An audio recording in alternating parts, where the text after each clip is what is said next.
Nick Cordro, acteur de Broadway, est mort des suites du coronavirus.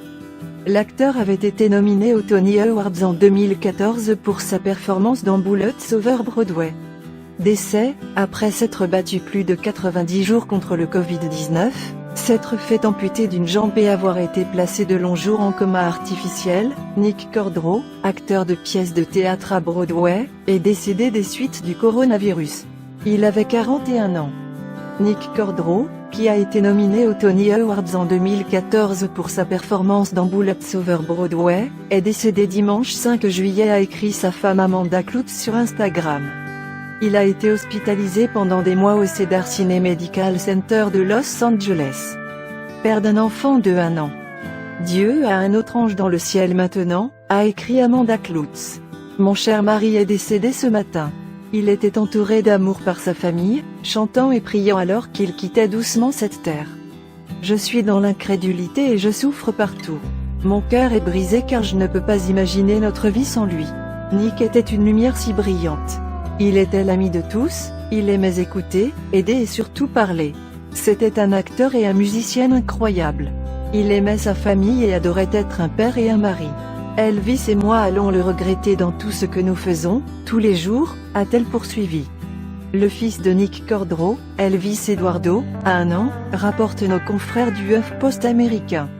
Amanda Kloots a remercié le médecin extraordinaire de Nick Cordro, le docteur David Unger, qui, selon elle, était gentil, compatissant, et toujours prêt à écouter ou à appeler un autre médecin pour obtenir un deuxième avis. Elle a également remercié tous ceux qui ont contribué à l'élan d'amour, de soutien et d'aide que nous avons reçu ces 95 derniers jours.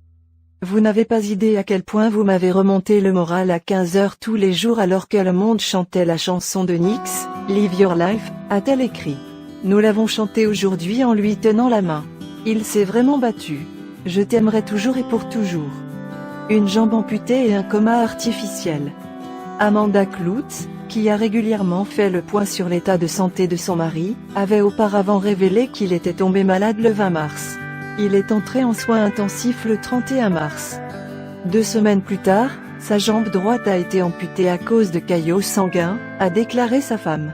Au cours de son hospitalisation, il a subi un choc septique, 2 mini-attaques, une dialyse rénale et l'insertion d'un stimulateur cardiaque temporaire. Il s'est réveillé le 13 mai après avoir été placé dans un coma artificiel quelques semaines plus tôt, avait alors expliqué Amanda Kloots. Celle qui n'a pas pu voir son mari pendant 79 jours en raison des restrictions imposées par le Covid-19 à l'hôpital, avait confié la semaine dernière à CBS This Morning que bien que son mari ait été testé négatif au coronavirus et qu'il soit sorti du coma, il était toujours gravement malade et aurait probablement besoin d'une double transplantation pulmonaire.